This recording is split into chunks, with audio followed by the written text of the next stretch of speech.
Bismillahirrahmanirrahim. Assalamualaikum warahmatullahi wabarakatuh. Assalamun ala man radda salam. Wassalamun hatta man lam yalud. Salamun bismi rabbis salam. Assalamualaikum warahmatullahi wabarakatuh. Alhamdulillahi alladhi tana'uhu fis samai yatala'la wa tala'luhu atyabu min al-lu'lu'il mutala'la. Alhamdulillahi alladhi malikil haqqil mubin alladhi hamana bil imani wal yaqin. Allahumma salli ala Muhammadin khatamil anbiya'i wal mursalin wa alihi ayyat tayyibin faman tabi'ahum bi ihsan illa yaumiddin. Amin. Pertama-tama yang paling utama, mari kita panjatkan puji serta syukur kita terhadap Zat Allah yang Maha Ghafur, yang telah memberikan kita nikmat yang tak dapat diukur oleh insinyur, insektur, apalagi tukang cukur, yang tak akan bisa diukur sampai kita kembali ke alam kubur.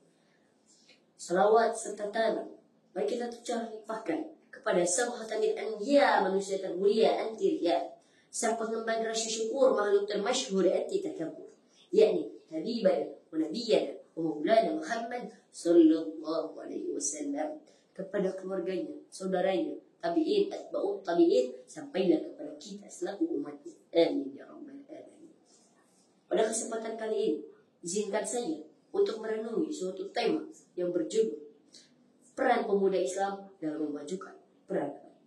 Seperti yang kita ketahui, pemuda dalam Islam bukan hanya sebuah teknis yang sangat baru, bukan hanya sebuah tenaga yang sangat kuat, namun pemuda dalam Islam itu adalah harta karun bagi nusa, negara dan bangsa. Karena tanpa pemuda ini, peradaban tidak akan memiliki suatu kemajuan. Peradaban akan mentok di situ-situ saja. Peradaban akan buntu. Peradaban tidak akan memiliki suatu integritas yang baik. Kenapa begitu? Karena sosok pemuda sangat penting untuk meregenerasi suatu peradaban. Tanpa seorang pemuda, peradaban akan terus mengandalkan tenaga-tenaga yang sudah tua, tenaga-tenaga yang harusnya beristirahat. Peradaban harus memiliki suatu tenaga yang baru. Maka dari itu sangat penting bagi kita untuk memaksimalkan kapabilitas pemuda-pemuda yang ada di Indonesia. Karena dari itu juga, setiap hari pemuda mendapatkan kabar baik dan juga kabar buruk. Kabar baiknya adalah semakin banyak pemuda yang berkapabilitas di Indonesia. Kabar buruknya adalah negara tidak bisa memfasilitasi pemuda yang berkapabilitas tersebut. Ini sebuah kerugian yang sangat besar bagi rakyat Indonesia, untuk bagi negara kita juga. Karena kalau saja begini terus, Indonesia tidak akan pernah bisa meraih Indonesia emas tahun 2045 yang diimpikan tersebut. Karena Indonesia terus mengandalkan tenaga tua. Karena kaum muda sekarang, banyak yang dianggap bahwa kaum muda sekarang itu cuma beban, cuma tidak ada memiliki tenaga yang bagus, lebih mengandalkan tenaga tua, lebih mengandalkan pengalaman.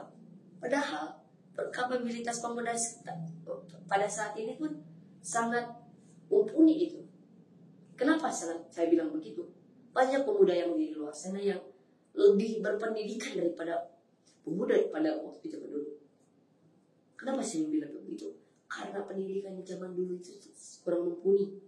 Bahkan hanya mungkin 30% Indonesia yang pernah mengalami kuliah pada masa itu. Tapi lihatlah pada masa sekarang, teknologi berubah, modern, segala jadi canggih.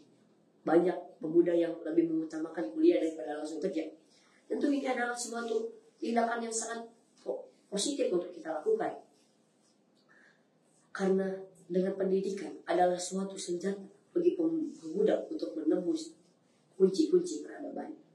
Allah telah berfirman pada surat Al-Kahfi ayat 13 yang berbunyi, "Nahnu naqussu 'alaika naba'ahum bil haqq. Innahum fityatun amanu bi rabbihim wa zidnahum huda." Pada ayat tersebut Allah telah menegaskan bahwa pemuda-pemuda sekarang itu sudah diberi petunjuk. Pemuda-pemuda sekarang itu bisa. Pemuda-pemuda sekarang itu sudah berkapabilitas, mempunyai kualitas yang sangat tinggi. Namun percuma kalau kita memiliki suatu kapabilitas yang sangat tinggi, ujung-ujungnya negara tidak menghargai. Penting bagi kita untuk memuliakan para pemuda ini, untuk membebaskan mereka ini. Tapi kita juga harus berani untuk membatasi para pemuda ini agar tidak terjerumus ke dalam lingkungan yang salah. Karena pemuda saat itu harus sadar bahwa mereka adalah suatu tonggak bagi bangsa, bahwa mereka adalah suatu kunci dari suatu peradaban. Karena jika pemuda sekarang saja tidak sadar, bagaimana cara mereka untuk mengimplementasikannya pada tahun yang akan datang? Apakah mereka akan hanya ingin berbahan di rumah main HP doang? Justru itu yang menjadi hambatan pada saat ini. Mereka harus berani untuk menantang dari luar. Mereka harus berani untuk keluar dari zona nyaman. Mereka harus berani untuk selalu menetas di luar zona nyaman. Kenapa? Karena jika pemuda terus berada di zona nyaman, maka mereka tidak akan memiliki suatu kemajuan. Indonesia sekarang bukan hanya memiliki suatu integritas yang tinggi, tapi mereka harus mempunyai intelektual, leadership, dan juga pendidikan yang mumpuni. Mungkin sekian dari saya. Mari kita doakan secara bersama-sama, semoga pemuda di Indonesia terus bisa berkembang, terus bisa berjaya, dan juga terus bisa menjawab tantangan-tantangan dari suatu peradaban. Semoga kaum muda sekarang bisa terus untuk menetas di dunia luar, keluar dari zona nyaman, dan juga bisa memajukan negara Indonesia. Mungkin sekian yang saya dapat sampaikan. Kurangnya mohon dimaafkan, lebihnya mohon dimanfaatkan. Mungkin sekian yang saya dapat sampaikan. Nun wal qalami wa ma yasturun, unzur man qala wa la tanzur man qala. Assalamualaikum warahmatullahi wabarakatuh.